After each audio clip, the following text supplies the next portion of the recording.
इस वीडियो से हम स्टार्ट करेंगे हमारे फोटोशॉप की जर्नी को। अगर आप भी सीसी यूज़ कर रहे हैं मेरी तरह तो आपकी स्क्रीन सिमिलर होगी अप्रॉक्सीमेटली। बस आपके पास यहाँ पे रीसेंट वर्क नहीं होंगे जो आपने करे हुए होंगे अगर आप फर्स्ट टाइम यूज़र हैं उस केस में। बाकी अगर आप कोई पुराना वर्जन यूज़ कर रहे हैं फॉर एग्जांपल CS6 या CS5, उस केस में आपका जो स्क्रीन का यूज़र इंटरफेस होगा वो कुछ इस तरीके से दिखता होगा। तो हम दोनों ही इंटरफेस को एक एक करके देखते हैं। सबसे पहले मैं होम इंटरफेस की बात करता हूँ। होम इंटरफेस में सबसे कॉमन चीज़ जो आप देखेंगे वो है आपके रीसेंट वर्क्स। तो जो भी आपने काम किया होगा रिसेंटली, आप जिस भी चीज़ के ऊपर वर्कआउट कर रहे होंगे, डिज़ाइन बना रहे होंगे, वो डिज़ाइन, वो फाइल्स आपको यहाँ पर इस तरीके से थंबनेल्स में मिल जाती हैं। आप चाहें तो इनका डिटेल्ड व्यू देख सकते हैं।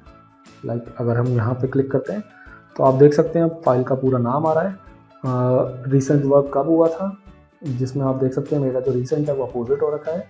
देन उस फाइल का साइज़ और इसी फॉर्म में आपको पता चलेगा कि कौन सा काइंड है। काइंड भी ये बताएगा कि वो JPEG था या फोटोशॉप फाइल थी या कोई और फाइल थी। फिलहाल मैं उसको फिर से थंबनेल कर देता हूँ। अगर आपको न्यू फाइल क्रिएट करनी हो तो आप देखेंगे यहाँ पे क्रिएट न्यू का बटन है हमारे पास। जैसे हम क्रिएट न्यू में क्लिक करेंगे हम एक न्यू डॉक्यूमेंट क्रिएट कर सकते हैं। अगर आपको कोई इमेज ओपन करनी है या कोई डॉक्यूमेंट ओपन करना है पहले से बना हुआ, उस केस में आप यहाँ ओपन में क्लिक कर सकते हैं। अब वापस जाते हैं हमारे लेगेसी स्क्रीन पे। ये जो स्क्रीन थी इसको लेगेसी स्क्रीन बोला जाता है। रीज़न ये है क्योंकि ये स्क्रीन सीसी से पहले जितने भी वर्जन्स आए थे उन सब में कॉमन है ये स्क्रीन। अब इस इंटरफेस को समझने का ट्राई करते हैं एक बार। सबसे टॉप में अगर आप देखेंगे तो यहाँ पे आपको फोटोशॉप का लोगो मिलता है। लोगो के राइट हैंड साइड में आप देखेंगे यहाँ पे आपको आपके मेन्यू ऑप्शंस मिल रहे हैं, file, edit, image and all. इस बार को हम मेन्यू बार बोलते हैं। मेन्यू बार के नीचे आपको आइकन्स मिलेंगे कुछ। तो ये जो आइकन्स हैं ये आइकन्स डिनोट करते हैं हमारे ऑप्शंस को। ऑप्शंस जो भी टूल सेलेक्टेड होगा उस टूल से रिलेटेड ऑप्शंस होते हैं। इस वक्त टूल अगर हम देखें तो टूल हमारे लेफ्ट हैंड साइड में होते हैं। लेफ्ट में जो ये पैनल है पूरा, ये टूल्स का पैनल होता है। और टूल्स में इस वक्त मेरा मूव टूल सेलेक्टेड है, जो फर्स्ट वन यहाँ पे आप देख सकते हैं। मूव टूल से रिलेटेड ऑप्शंस आपको यहाँ पे मिल रहे हैं। अगर मैं टूल चेंज करता हूँ तो आप देखेंगे ऑप्शंस चेंज हो गए हैं। इसी तरीके से अगर मैं चेंज करता जाऊँ तो आपको दिखेगा ऊपर के ऑप्शंस हमारे चेंज होते रहेंगे। तो जैसे जैसे हम इस कोर्स में आगे बढ़ेंगे, हम जिस भी टूल पर आएंगे उस टूल से रिलेटेड जो ऑप्शंस हैं उस टाइम पे मैं आपको समझाऊंगा कि वो कैसे काम करते हैं। और अब जो सबसे प्रोमिनेंट चीज़ आपको हमारे स्क्रीन पर दिख रही होगी वो है ये एक डार्क ग्रे एरिया बड़ा सा। तो ये जो डार्क ग्रे एरिया है ये हमारा एक तरीके से प्रीव्यू पैनल है या फिर ये हमारी प्रीव्यू स्क्रीन है। जो भी हम काम कर रहे होंगे वो काम आपको यहाँ स्क्रीन पर होता हुआ दिखेगा। इस डार्क ग्रे एरिया में वो काम आपको बनता हुआ दिखेगा जो भी आप बना रहे होंगे। देन राइट हैंड साइड में हमारे पैनल्स आते हैं। हमारे पास बहुत सारे टाइप के पैनल्स होते हैं जैसा आप यहाँ पे देख सकते हैं। Colour, swatches, gradient, properties, adjustment and layer, channel, path. जो हमारे ये पैनल्स हैं इनको भी हम एक एक करके देखेंगे जब हम वर्क करना स्टार्ट करेंगे फोटोशॉप में।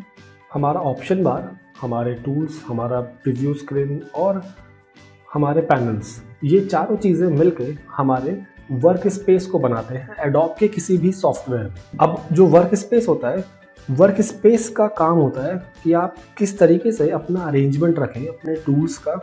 सपोज हमें टूल्स फ्लोटिंग चाहिए, सिमिलर फॉर्म में हमारे पैनल्स, सपोज आपको वो भी फ्लोटिंग चाहिए। और हमारा ऑप्शन बार, तो मैं इसको भी कॉर्नर से क्लिक करके ड्रैग करके निकाल सकता हूँ। तो अब आप देख सकते हैं हमारा जो प्रीव्यू एरिया है वो कितना ज़्यादा बढ़ गया है। तो अगर आप कभी भी किसी ऐसे स्क्रीन में वर्क कर रहे हैं जिस स्क्रीन में हो सकता है स्क्रीन एरिया थोड़ा सा कम, तो उस केस में आप टूल्स को, आपके पैनल्स को और आपके ऑप्शन बार को इस तरीके से रिमूव कर सकते हो। इस तरीके से आप उसे फ्लोटिंग फॉर्म में ले आ सकते हो। प्लस अगर आपको टूल्स के शॉर्टकट्स याद हों तो आप टूल्स को यहाँ से क्लोज कर सकते हैं। जो भी आपका शॉर्टकट हो, लाइक हमें ब्रश चाहिए तो ब्रश के लिए शॉर्टकट होता है B। तो जैसे मैं B प्रेस करूँगा कीबोर्ड में, आप देखेंगे हमारा जो ऑप्शन बार था उसके ऑप्शंस चेंज हो गए ब्रश के अकॉर्डिंग और हमारे पास ब्रश टूल आ गया। फिलहाल मैं फिर से मूव टूल लेता हूँ जिसका शॉर्टकट होता है V। देन हमारे पास पैनल्स है। अभी सपोज करते हैं कि हम इन तीनों का यूज़ नहीं करते और मैं इन तीनों को बंद कर देता हूँ। तो आप देखेंगे अब हमारा जो पैनल्स है वो भी काफ़ी कम हो गए हैं, उनका भी जो एरिया है कवर होने का वो काफ़ी छोटा हो चुका है।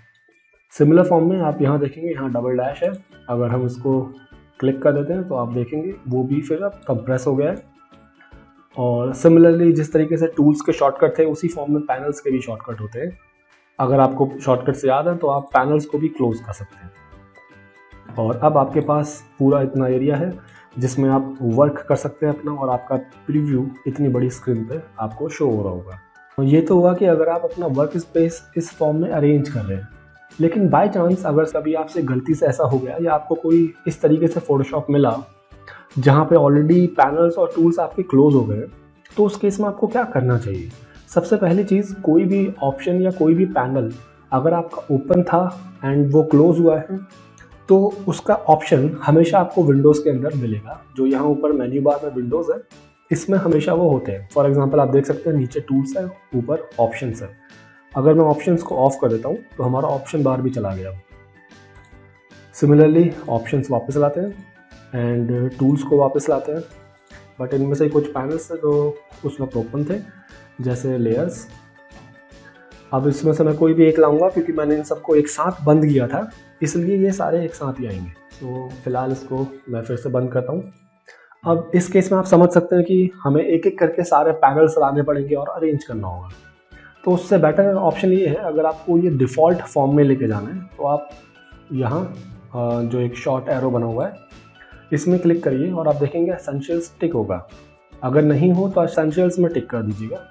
बाकी नीचे से तीसरे नंबर पे आपको ऑप्शन मिलेगा रीसेट एसेंशियल्स, उसमें एक बार क्लिक कर दीजिए। जैसे ही आप रीसेट एसेंशियल्स करेंगे तो एडोब के अकॉर्डिंग जो उनका अपना एक एसेंशियल वर्क स्पेस है वो रीसेट हो जाएगा। अनलेस किसी ने इसको ही चेंज कर दिया हो, इसको ही नए फॉर्म में सेव कर दिया हो तो बात अलग है। अब हम किस तरीके से इस वर्क स्पेस को चेंज करके अपने अकॉर्डिंग एडजस्ट कर सकते हैं, अब हम वो देखते हैं। अब जैसे कि अगर आप में से कोई थोड़ा बहुत पहले फोटोशॉप यूज़ करता हो तो उससे पता होगा कि एडजस्टमेंट के लिए जो पैनल होता है हमें ये सारे के सारे एडजस्टमेंट लेयर्स लेयर पैनल में इस आइकन के थ्रू मिल जाते हैं जो अभी बंद है यहाँ पे। तो जब हम काम करेंगे तो मैं आपको दिखाऊंगा, तो इसलिए मैं एडजस्टमेंट क्लोज कर रहा हूँ। सिमिलरली जो लाइब्रेरीज़ है मैं लाइब्रेरीज़ को भी क्लोज कर रहा हूँ। एंड प्रॉपर्टी पैनल मुझे वहाँ पे इतने बड़े साइज़ में देखने की आदत नहीं है। प्रॉपर्टीज़ को मैं यहाँ शॉर्ट इसमें हैंडल करना पसंद करता हूँ क्योंकि इसे हर वक्त यूज़ नहीं करना होता। तो जब भी रिक्वायरमेंट हो तब मैं इसको यहाँ से एक्सपेंड कर सकता हूँ एंड तब तक दोबारा क्लोज। अब ऊपर अगर हम देखें तो ग्रेडियंट है, पैटर्न्स है, इनका कभी कभी यूज़ होता है तो इसलिए उनको मैं रहने देता हूँ। प्लस इनका साइज़ मैंने छोटा कर दिया जैसा आप देख सकते हैं। इसलिए क्या है, क्योंकि लेयर्स मेरे अकॉर्डिंग सबसे इम्पॉर्टेंट पार्ट होती हैं और लेयर्स को ज़्यादा स्पेस देना मैं अपने वर्क स्पेस में ज़्यादा इम्पॉर्टेंट समझता हूँ। होपफुली अभी तक जो मैंने आपको समझाया वो आपको समझ आ गया होगा। चीज़ें बहुत थोड़ी सी और बहुत सिंपल चीज़ें थी जो अभी तक हमने देखी। अब वर्क स्पेस बनाने के लिए ऑल्दो मैं रेकमेंड आपको यही करूँगा कि आप पहले और वीडियोस आगे तक देखिए, उसके बाद थोड़ा प्रैक्टिस करिए एंड देन डिसाइड करिए क्या चीज़ आपके लिए सही रहेगी आपके खुद के वर्क स्पेस में। अभी अपने अकॉर्डिंग मैं कुछ पैनल्स और निकाल रहा हूँ आपको दिखाने के लिए कि मैं अपना वर्क स्पेस किस तरीके से रखता हूँ। तो मैं विंडोज़ में जाता हूँ और मैं यहाँ से कैरेक्टर निकालता हूँ। कैरेक्टर के साथ पैराग्राफ भी है, इन दोनों की मुझे ज़रूरत होती है। इसके अलावा ब्रश सेटिंग्स जो हैं मैं इनको भी निकालूँगा। तो अब हमारी ब्रश सेटिंग्स और हमारे ब्रशेस ये भी आ गए हैं। अब सपोज़ करते हैं कि यही मेरा फ़िलहाल के लिए वर्क स्पेस है जो हमें चाहिए। अपना वर्क स्पेस सेव करने के लिए हम फिर से हमारे शॉर्ट एरो पे जाएंगे ऊपर और उसके बाद आप देखेंगे यहाँ पे न्यू वर्क स्पेस का ऑप्शन है। जैसे ही आप न्यू वर्क स्पेस में क्लिक करेंगे ये आपसे आपका जो वर्क स्पेस है उसका नेम पूछेगा। अभी मैं फ़िलहाल अपना खुद का नाम डालता हूँ, ललित अधिकारी। एंड अगर कोई कीबोर्ड शॉर्टकट या कोई मेन्यू में चेंज या टूल बार में कुछ भी अगर हमने किया है तो वो भी हम इसके साथ सेव करना है। अब आप देख सकते हैं मैं अगर यहाँ पे क्लिक करता हूँ तो यहाँ पे आ रहा है ललित अधिकारी। अब सिमिलरली अगर हम एसेंशियल्स में दोबारा जाते हैं, क्योंकि हमने एसेंशियल्स को इस फॉर्म में डिस्टॉर्ट कर दिया था, इस फॉर्म में हम उसको डिस्ट्रॉय कर चुके थे, इसलिए वो अपनी लास्ट फॉर्म में चल रहा है। बट अगर मैं यहाँ से असेंशियल्स को रीसेट कर देता हूँ तो आप देखेंगे असेंशियल्स फिर से अपने डिफ़ॉल्ट फॉर्म में आ गया है। और अगर मैं चेंज करता हूँ वर्क स्पेस को ललित अधिकारी में तो आप देखेंगे हमने जो सेव किया था उस फॉर्म में वर्क स्पेस वापस चला गया। हम फोटोशॉप के इंटरफेस की बात कर रहे हैं, इसलिए मैं यहाँ पे फोटोशॉप की प्रेफरेंसेस में जो हमें एडिट के अंदर प्रेफरेंसेस और इंटरफेस, इस ऑप्शन को भी हम एक बार देखते हैं। प्रेफरेंसेस के अंदर जो इंटरफेस होता है, यहाँ से आप अपने पूरे इंटरफेस का जो कलर है उसे चेंज कर सकते हैं। फॉर एग्जांपल अगर आपको ज़्यादा डार्कर कलर पसंद है तो आप डार्कर शेड में क्लिक करिए और आप देखेंगे हमारा जो ओवरऑल स्क्रीन है वो काफ़ी डार्क हो गया है। सिमिलर फॉर्म में आप चाहें तो इसे काफ़ी लाइट कर सकते हैं इस तरीके से। मैं नॉर्मली लाइट नहीं पसंद करता हूँ, इसलिए मैं मीडियम डार्क जो हमारा चलता है मैं उसी में रहने देता हूँ। आप अपने अकॉर्डिंग लाइटर शेड्स इस तरीके से या फिर डार्कर शेड में जा सकते हैं, ये आपकी अपनी चॉइस है।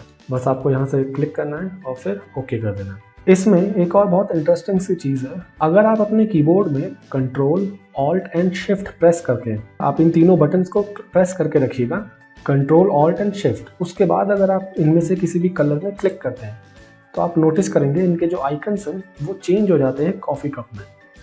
सिमिलरली अगर आप इसमें दोबारा क्लिक करते हैं control alt and shift press करके, तो आप नोटिस करेंगे जो हमारे आइकन्स हैं वो वापस हमारे कलर फॉर्म में कलर स्क्वायर्स में आ जाएंगे। और अगर आप फिर से कंट्रोल ऑल्ट और शिफ्ट प्रेस करके क्लिक करेंगे तो आप देखेंगे वो अब टोस्ट में चेंज हो जाएंगे। तो मैं इसको फिर से क्लिक करता हूँ, नॉर्मल कर देता हूँ। ये जो फन फैक्ट था ये मोस्ट प्रोबेबली सिर्फ CC में वर्क करेगा, मे बी ये CS6 या उससे पहले के वर्जन में नहीं था, मैं श्योर नहीं उस बारे में। आप अगर आपके पास CS6 या पुराना वर्जन है तो आप एक बार चेक करके देख लीजिएगा। So thank you for watching this video, bye bye, next में मिलते हैं।